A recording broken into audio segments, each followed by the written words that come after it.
Welcome to the Gatekeepers Podcast with Billy Grove, where the fence world gets real, raw, and unfiltered. Billy's not just an industry leader, he's a hands-on pro who knows what it takes to build quality fences and strong teams. So grab a cold one, settle in, and get ready for straight talk about the trade. Today's show is brought to you by Mr. Fence Academy, National Metal Industries, J.C. Gurry Signs and Decals, and Orlando Hinge Company. If you're looking to hit the next level in your fence company, check out Mr. Fence Academy. Real fencers, real job sites, real training equals real results. And now, live from the Mr. Fence Academy studios, here's your host, Billy Grove.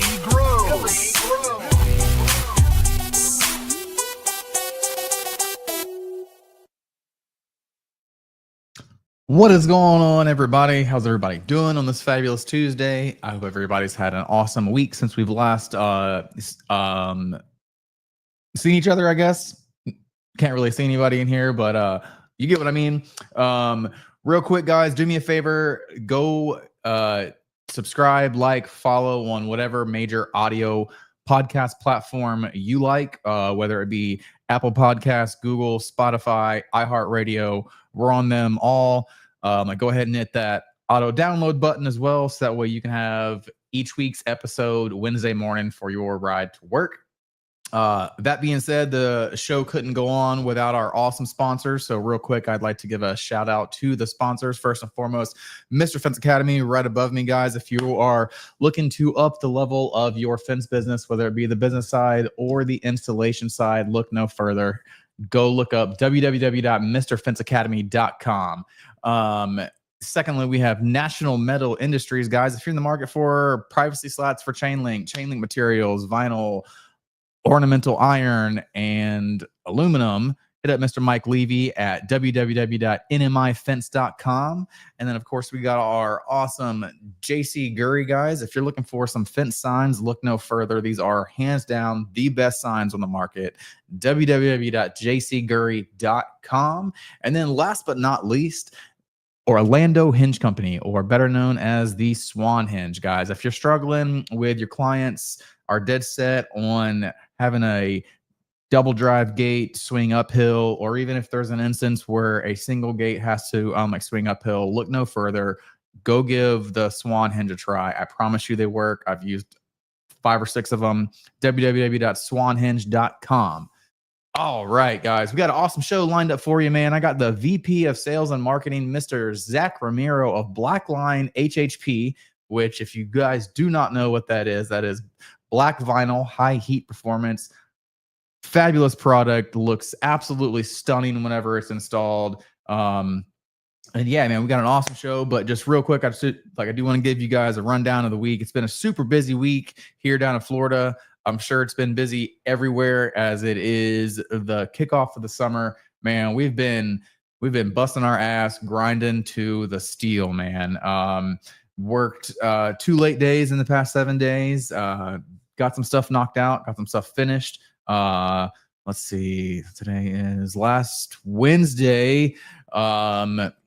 I installed with the help of one helper for about 3/4, half of the day, and pretty heavy in the first part of the day to get the material unloaded. But 66 sections of iDrive Power Systems aluminum with puppy pickets, and we were done and out of there. Check collected, I guess. Yeah, sore subject, but we'll move on. Job was completed. Beautiful, awesome, guys. It is very possible. If you're interested in learning how to do it, you can come to one of my trainings, one of Sean's trainings. I have one coming up next week. But yeah, guys, with that said, let's go ahead and pull our guest on here, and give me a second so I can pull up my notes because I was reading a text message. Sorry about that. Boom. All right, we are ready. How you doing, man? Good. How are you doing? I'm doing very well, man. I normally wait for like a noise on the other end, so I know that you're connected, but you're in a real quiet spot right now. That's awesome. Yeah, I'm in. My house is very busy as of late, so I'm in my room. There we go. In the back end of the house. So Nothing wrong with that, man. Whenever I can't make the studio, I go hide in my son's room because it's the farthest away from everybody in the living quarters. Right, And right. so it's the same exact thing, man. I get it. So real quick, just let everybody know who you are, where you're out of, and which company you like represent. Yeah. So my name is Zach Romero, obviously, from Blackline HHP. We manufacture black vinyl fencing. So that's all we do is the black vinyl, and it's kind of our niche, and it's what we've been doing for 19 years. So it keeps us pretty busy. We're out of Bellingham, Washington. So we're actually north of Seattle, about 15-20 minutes from the Canadian border. So I was about to say we're up in the other corner from you. You're real close to the border then, aren't you? Yes, yeah. My house, I'm actually maybe 5 minutes from the border. So wow. Yeah. Wow. Yeah, man. And you sent me a shot of your view on your drive home. I got to send you a shot of my view on the way to the beach next time then. There you go. There you go. It is polar opposites, man. Like It as soon is, as I looked at it, I was like, that's so cool. I wish we had that. But I'm sure we are on the water, but it's not Right. beaches. It's cold water. It's rocky beaches. It's not where people go and hang out. I could only imagine, man. I haven't ever ventured over to the West Coast as far as I've been as Las Vegas. But I've seen pictures and I'm a fishing addict. So I watch all the reels and stuff. And I'm like, man, this stuff looks so different over there. Oh, it is. Yep. Yeah. Yeah. Well, so Blackline, right? One of my most ever like sought after products that I just wanted to install in my fence career. I got to do that a couple months ago and I actually called you in the field and you answered. It was very cool, man. I wasn't expecting you to answer the phone so quick. I was like, I'm gonna have to leave a message. And sure enough, you picked up the phone. I was like, oh man, that's pretty cool. It's not always that way. We're a small company and it's just me and my son handling all the sales and customer service. So it keeps us pretty busy. Right. So for those that don't know about the high heat performance, who might be new to the colored vinyl game, especially the darker colors, can you tell us a little bit about some of the engineering that went into making this stuff not melt? Right, for sure. Yeah. So most everybody knows vinyl is PVC. So, or there's a few products out there that's HDPE, which is a high density polyethylene, but all of them in dark colors have never really performed. Sometimes you can cap the PVC with an ASA, which is basically a type of acrylic, and it works pretty decent, but it's very expensive. And so because of that, you don't make the whole product with ASA. It's just a cap. So, but the big difference that we do is we actually use CPVC. So it's more like what your hot water pipes are made from. Oh, okay. We're the only ones who are doing that. And so I'm seeing Sean's comment here, and but so yeah, that's the biggest game changer for us is the formulation of the CPVC and the fact that the product is mono extruded. So it's black all the way through and through. It's not a cap. It's not a coating. So you scratch or gouge it as you worked with it, it's still black, right? It's not a paint or just a color added on the top. So that's a huge factor as well. It's always about the sun and the fading and the warping and all that. But by being mono extruded as well, we're not losing color. So the fading part, but what it does, it will weather. I mean, at the end of the day, I always tell people the sun is going to win. I mean, I don't care what it is. So it is going to weather. It's going to lose the gloss or the sheen, and it's going to become more flat, if you want to say, or matte.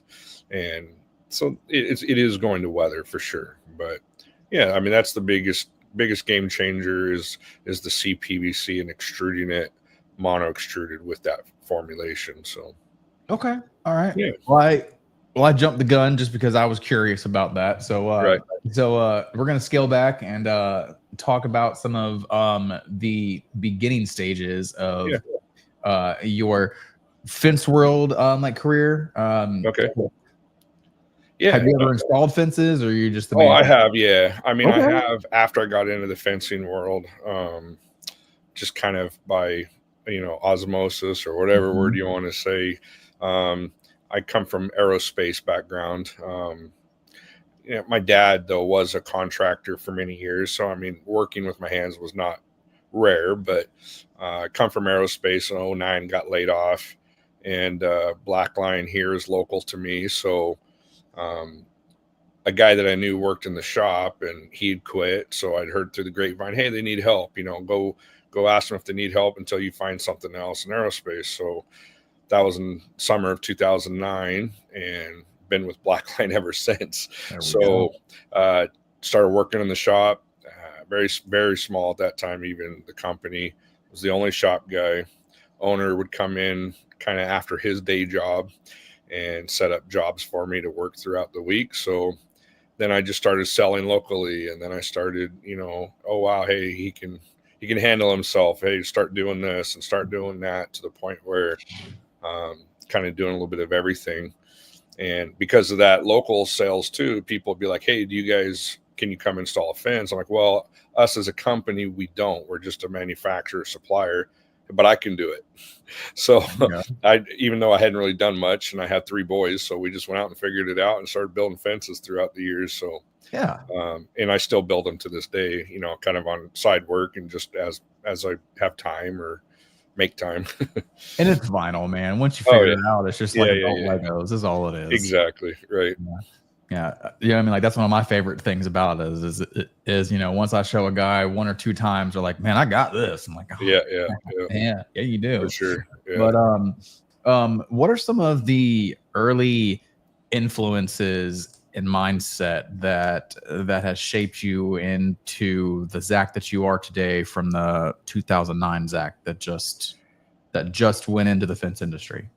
Okay, so in the fence industry in particular, it took a little while, because for the first few years I was just in the shop, and then I slowly went to a fence tech, probably about 2 to 3 years after I worked for them, and I just kind of went to help a sales guy that we had, an independent guy that would go do the shows. So I kind of showed up to learn a little bit, and that's where it slowly started going on. And even then I didn't know anybody.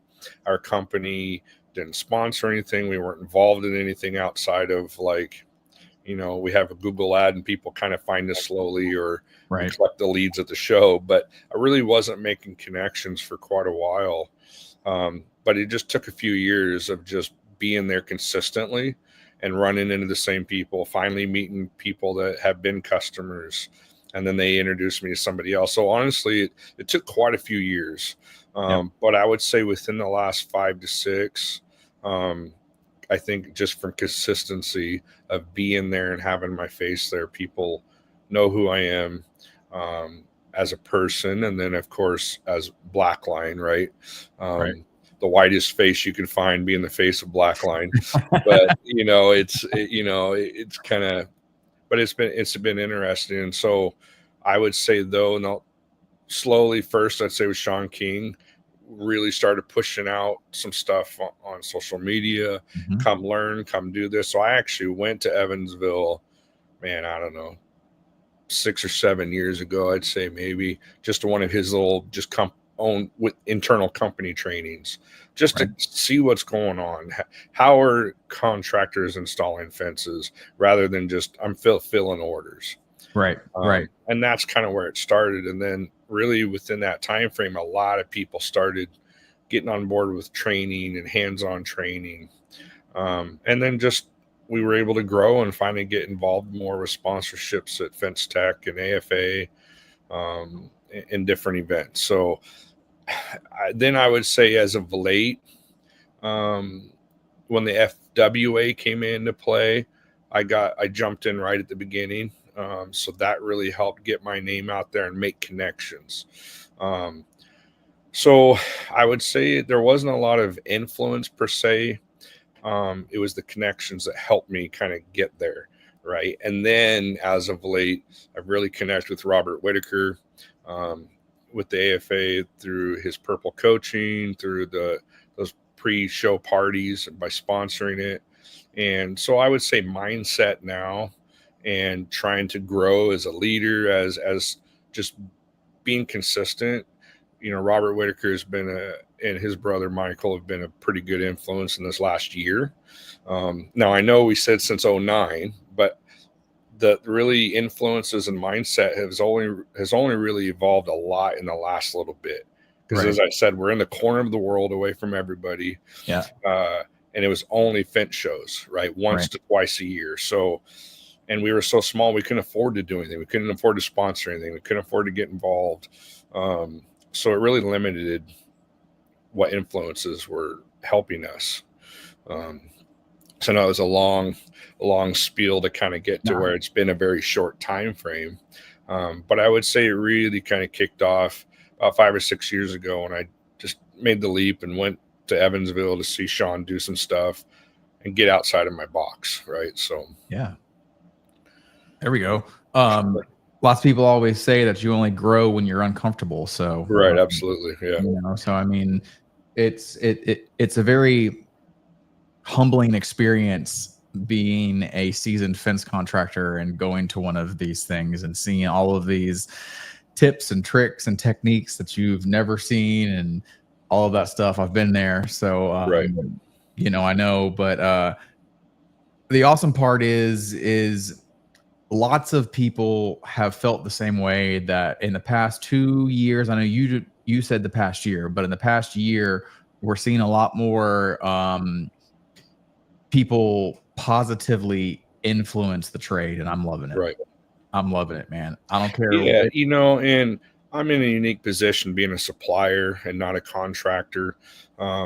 So I'm not a PC kind of person as a general rule, but in business, I move between groups and I move amongst different contractors, and the AFA has had its place and has its place.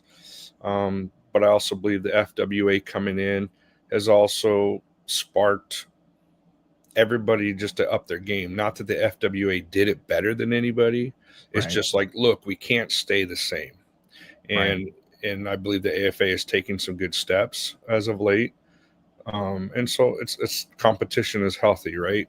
Absolutely. Competition might not be the right word, but some people argue with it, but at the end of the day, it's all about bettering ourselves. And so you have to have options. You have to have different avenues and channels. And so, I'm involved in both. I'm actually on the board in the AFA of my chapter, so I'm very involved there.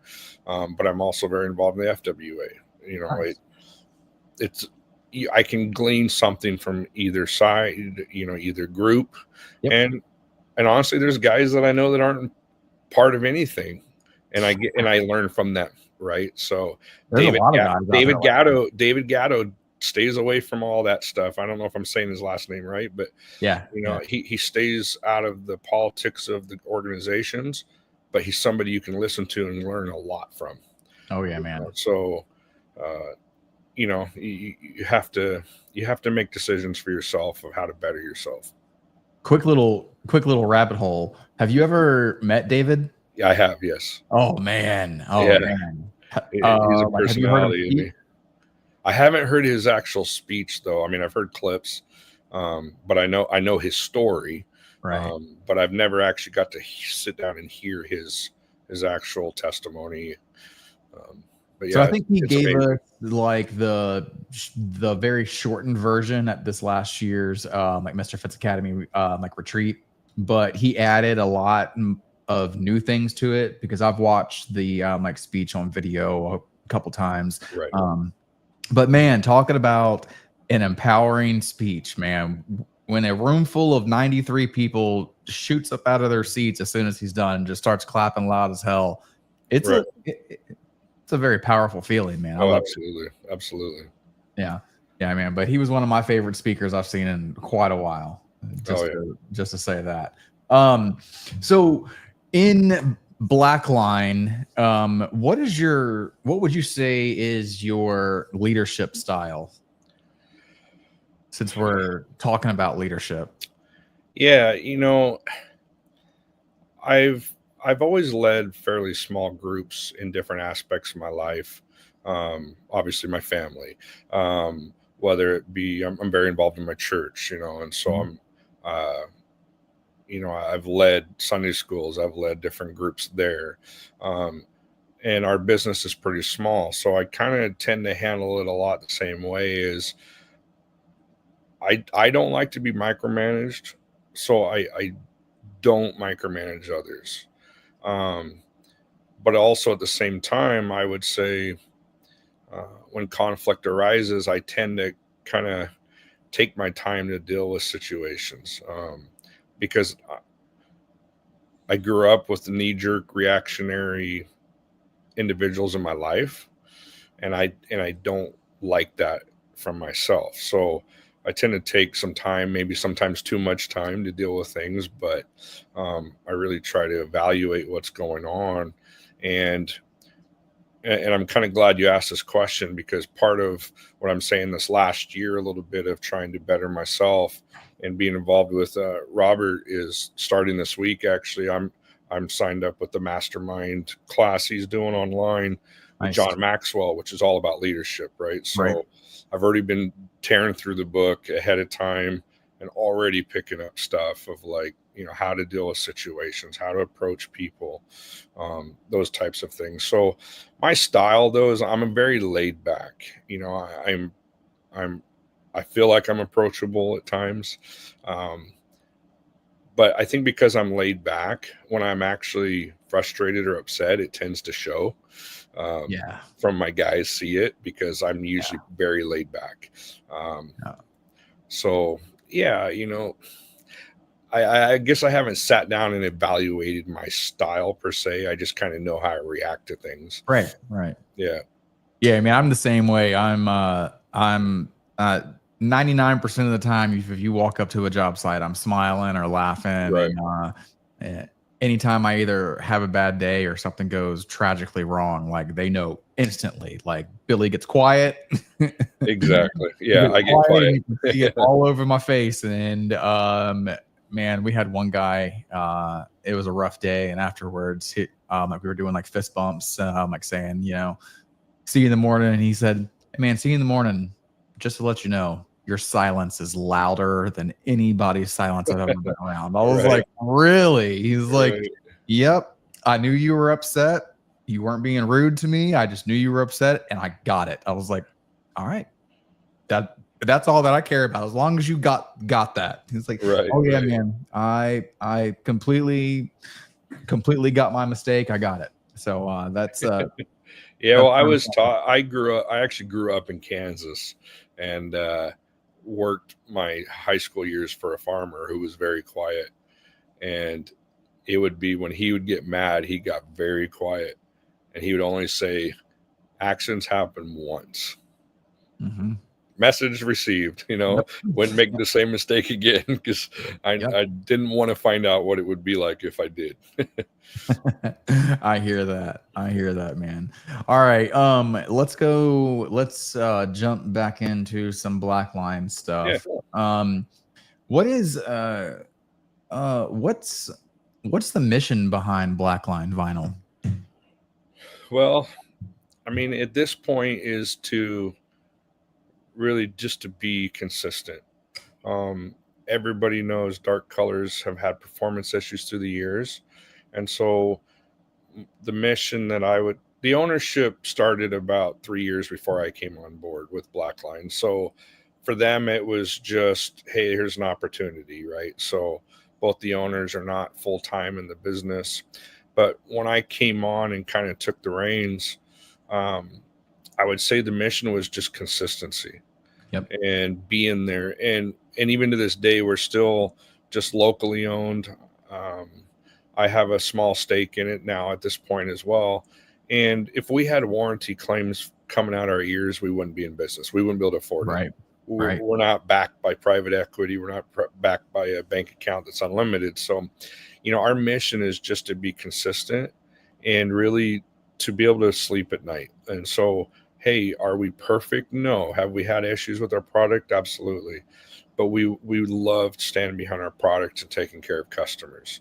Yep. I've got stories of me going out to job sites of all things around the country on very extreme cases to help figure something out. So, our mission is just to be consistent and provide a product that people know, hey, this is out of the box. People don't know if they want to take that risk, but this is the company to take the risk with, and so I believe we have established that over the last number of years.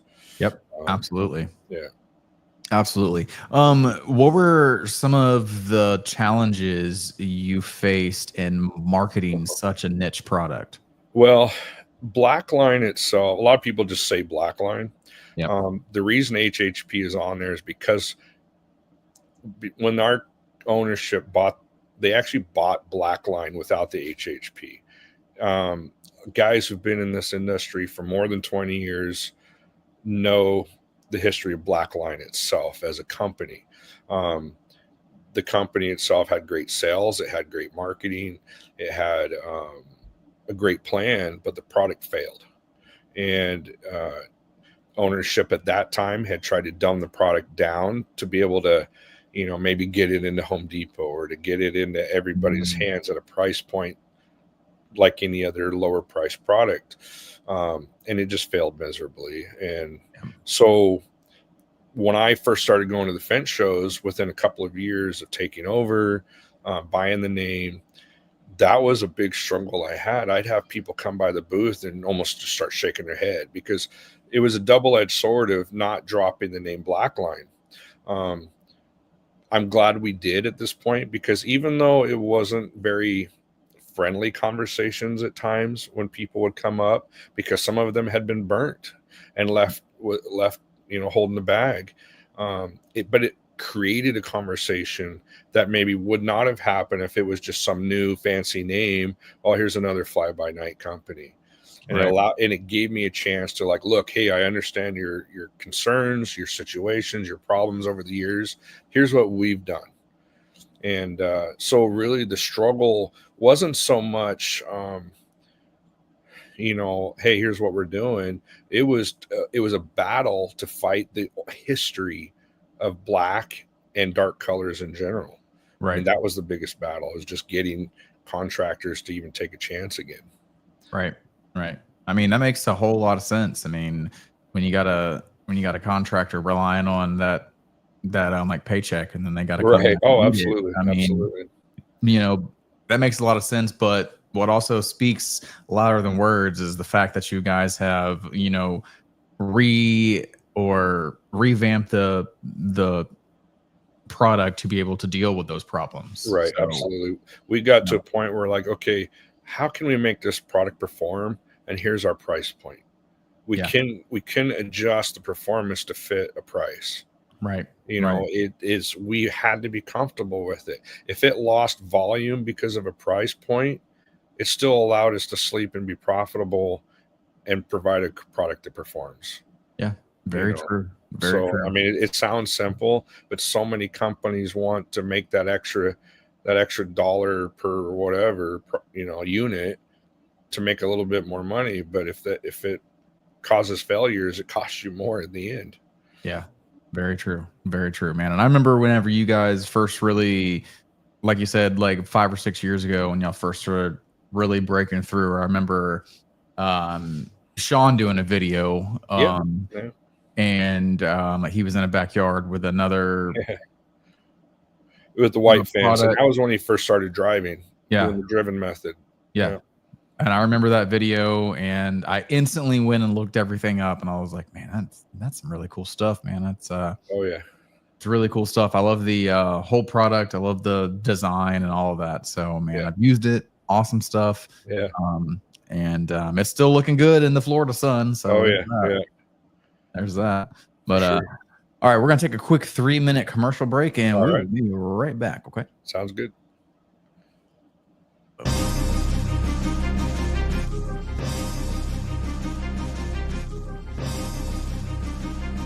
National Metal Industries, a family-owned business for 70-plus years, has grown to be recognized for their ability to deliver on not just privacy slats for fence, but all types of fence products. National Metal Industries has all the hardware and tools to get the fence professional in and out of their job with the most ease possible.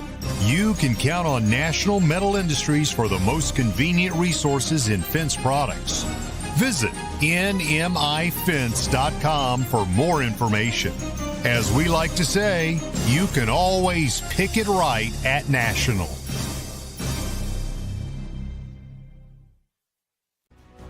J.C. Gurry Signs and Decals has been a trusted name in the sign industry since 1949, with all manufacturing done in-house from start to finish right here in the USA.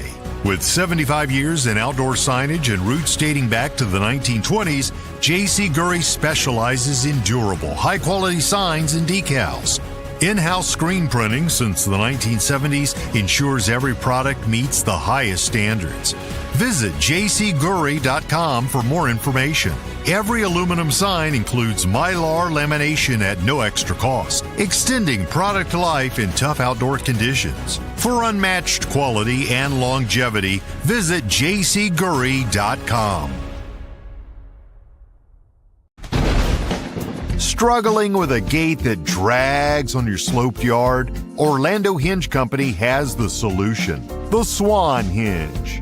Unlike standard hinges, the Swan Hinge lets double drive gates swing open smoothly up inclines, eliminating dragging and binding. Easy to install on vinyl, aluminum, wood, and chain link gates. It's built for durability and made to withstand the elements. And when your customer hears that, yes, their gates can work on a slope, you just made the sale. The Swan Hinge, designed by fencers for fencers. Made in the USA, lifetime warranty. Order today at swanhinge.com or email info@orlandohingecompany.com. The Swan Hinge, because every gate deserves to open smoothly. All right, guys, we back, and real quick, just want to give a shout out to the sponsor who doesn't have a video, but we are in the Mr. Fence Academy studios, guys. So like I said at the beginning, if you're looking to up the level of your fence company, whether it be the business side or the installation side, go check out www.mrfenceacademy.com. Boom. All right, man, we are back on track, and so with you in the mastermind class with Robert Whitaker, where do you see yourself, I don't know, 5-6 months afterwards in your leadership role? Maybe in the fence industry, maybe in Blackline, kind of a little mixture of both. Right. Yeah. So, I mean, Blackline, it is kind of what it is, right? So I run the day-to-day for the ownership.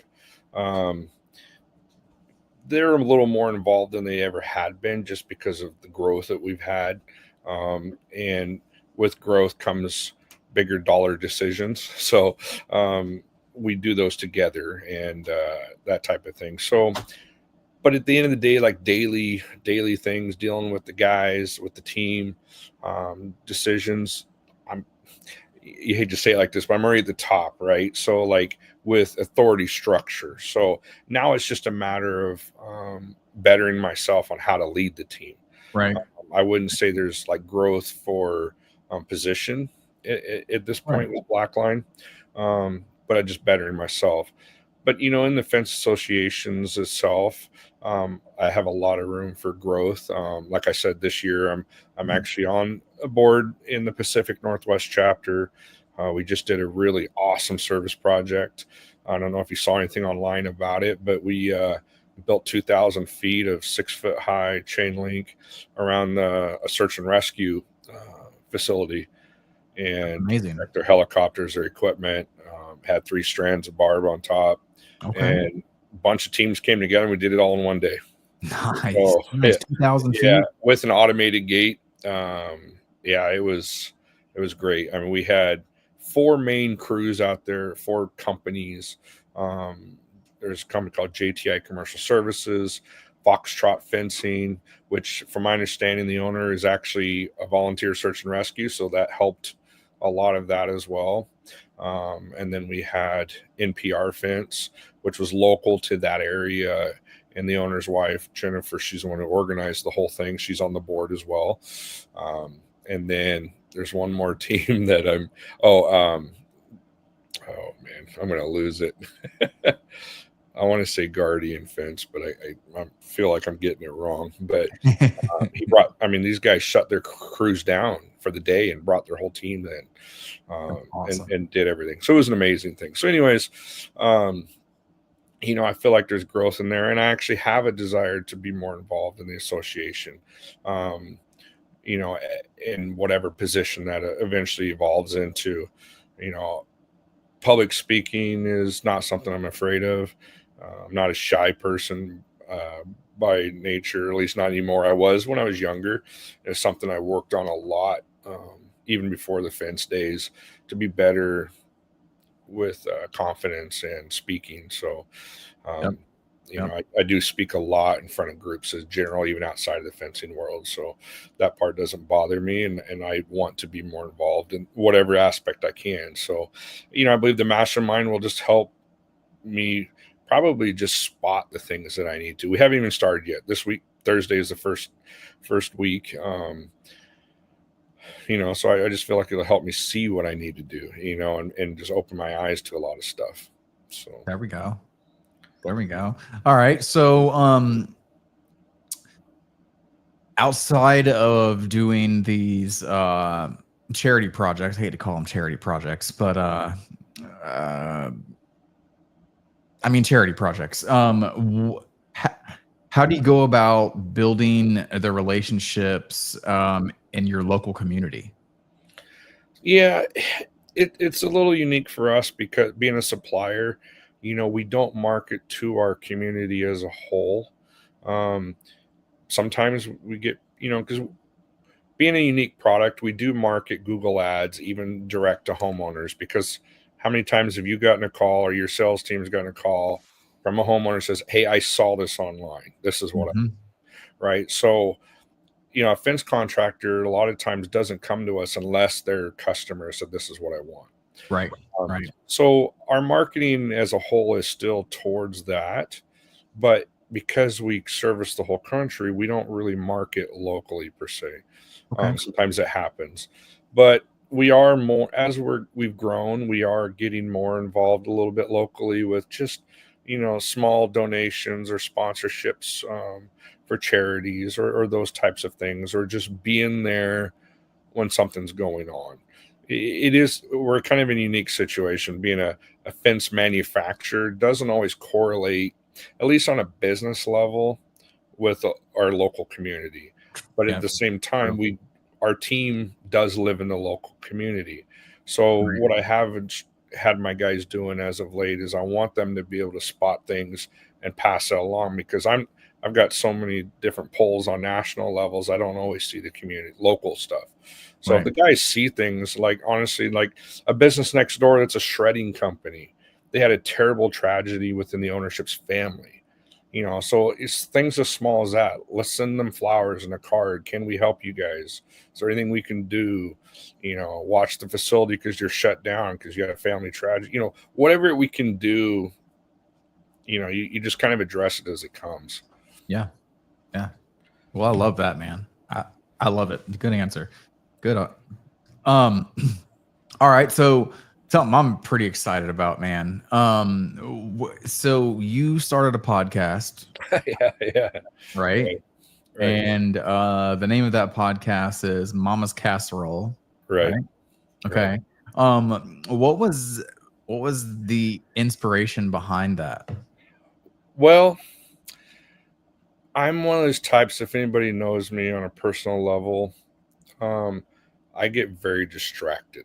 So a lot of interest, like, oh, hey, look at the mosquito, right? I'm that kind of guy, right? So it's that way in business too. I want to try to start 4 businesses at a time, and it doesn't work. So I have a lot of interests in general. My wife, people call me a nerd. My wife, she's like, well, he's my nerd, that type of thing. Yeah. So, Yeah. I'm the kid who grew up reading encyclopedias. So anyways, Mama's Casserole was like, I like to talk. So there's a lot of fence podcasts already in general, Mhm. and my interests at the end of the day still go beyond fencing. Right. So I just wanted to be able to talk about anything and everything and anything that suits my fancy for that week or that month, right? It Yeah. was a way to outlet a lot of different avenues and kind of dig into something for a week or two just because I wanted to, and then get it out of my system. Yep. And so I called it Casserole just because growing up in the Midwest, we didn't go out to eat a lot. There wasn't a lot of options in these tiny towns in the middle of nowhere. So grandma or mama always put together a casserole, whatever they had, green beans, meat, hamburger, whatever it was. You just threw it together and made a dish. Yeah.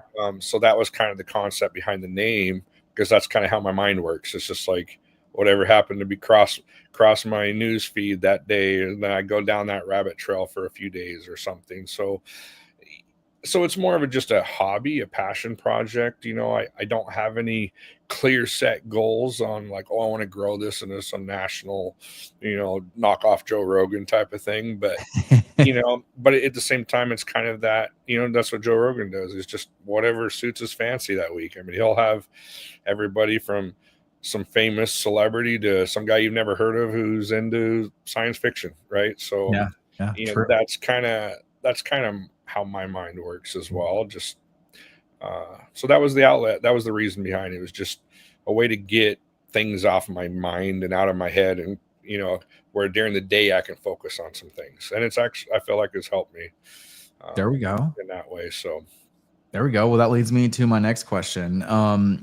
What do you see the value of staying multi-dimensional in your business and personal life with the podcast? I always go back to, I don't know if you've ever heard of the red car theory.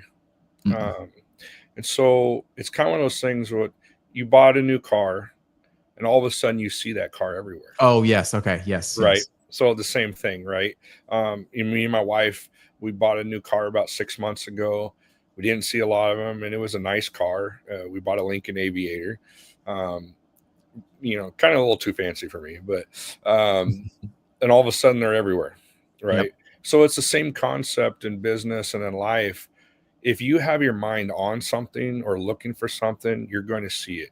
You're going to see opportunities, right? So by constantly going down different paths and different avenues, I feel like my eyes are more open for opportunities, whether it be just personal enrichment or business. Or if I just kind of lock myself away and just want to veg all day, I'm not going to see those things. And so that's why, at least for me, that's what it is just keep my eyes open. You never know when an opportunity might arise in anything. So, and personal enrichment sometimes leads to business as well. As like, you could be researching some random topic and it might open an avenue in business. I did a podcast episode about the space elevator. And the reason I did it is it was actually a college paper I wrote. I did a research paper on it in college. So I got the main guy on my podcast who is pushing for the space elevator project to be done. And after the show, I'm like, how do you guys get grants? And he's like, oh, we don't have anybody doing it. You know anybody? Right. So not that I'm jumping on board and I'm going to make any money, but that's an opportunity. If you wanted to be involved in something like that you wouldn't know if you didn't open your mouth and ask or have the conversation. That's pretty cool, man. That's how I look at it, is personal enrichment and interest tends to bleed over into business as well, or possibilities. Nice. So, like I heard you say, either once a week or once a month, you just kind of just do it. Yeah, I try to do every other week. I went almost 2 months already without doing one, and that was just life. Oh, yeah. I don't know. Some people saw my post on Facebook. I don't do a lot of personal stuff on social media. That's just me. But I had posted a GoFundMe. My son and his wife was getting ready to have a baby, and the doctors found a heart issue with the baby before she was even born. And so 6 days after being born, she had to have open heart surgery. Right. That's already happened. We're a month down the road now, but just those kinds of things, life happened, and Oh yeah. she's doing great. I mean, they basically, it comes down to it, the two main arteries off the top of the heart, she was born with them swapped around. Oh, okay. So Right. at 6 days old, they had to cut them and switch them and redo it. And it's just, so yeah, I mean, there's a lot going on in that time. So, and that's also the reason why I didn't want to, at this point, the podcast is a hobby. I didn't want it also to, at least in this stage in life, I didn't want it to be like, oh my God, I got to go record an episode because what am I going to do? Right. So, that's why I'm looking at it right now as a hobby and a passion. But it's one of those things that interests me enough. If it took off, man, I'd love to run with it. I've already enjoyed doing it so much, and I keep it very simple. It's not video; it's audio only, and that keeps it simple as well too. So for editing, but it's just try to do every 2 weeks, but it doesn't always happen. Hey, man, I get it. So Chris Steele said he had a very good statement in our Monday morning meeting. And we had talked about this over the weekend, and he said, a couple weeks ago, Trevor, who is the business partner in Homo, they were talking about something, and he said, man, life be lifing, bruh. Because he's from down south Louisiana, so right. He got that real thick Creole accent. Life be lifing, bruh. Yeah, for sure. When you really think about it, when you really sit down and think about it, man, it does. It things happen that are out of your control, so that it's it's awesome that it's just a pure hobby for you right now, and that right. You're not feeling pressured like, oh, hey, like you said, I got to go do this episode or else. Right. What am I gonna Yeah, do? I mean, because there's always going to be things that you still have to deal with. You still got to run your business. You still have to work. And and in the midst of growing business and trying to better yourself, relationships are more important than anything. And so I didn't need to lock myself into another commitment that could possibly hurt that, and last Friday, my youngest child, a daughter, graduated high school. So we had all that going on, and there's always something coming up. Right. So I'm the type that I got to pay the bills, but all my hobbies can come after my family. So yeah. Very true, man. I completely agree. All right. Well, hey, man, we are coming up on time. So real quick, just let everybody know where to go find Mama's Casserole Podcast. Okay. Yeah. So those are, pretty much everywhere. I've got them. They're on Apple Podcasts. I've got it on YouTube. Pretty much everywhere, Spotify. So you just look for Mama's Casserole. It looks like a casserole dish with a microphone in front of it. I don't think many other people came up with that name. So it's not a cooking show. I've had that question quite a bit. I'm like, oh, I can grill, but I can't cook. So it's not a cooking show. So it's pretty much everywhere. It's on social media as well. So yeah, it's just Mama's Casserole, pretty simple. So awesome. Where can everybody find Blackline at? Yeah, same thing. We're on all this, pretty much on all the social media. We don't do every single one of them. I think each avenue has its own little niche. Yes, and our company has a voice that I'm trying to stay consistent with. So not every social media, I think, fits that voice. But we're on Facebook, we're on Instagram, all of those things.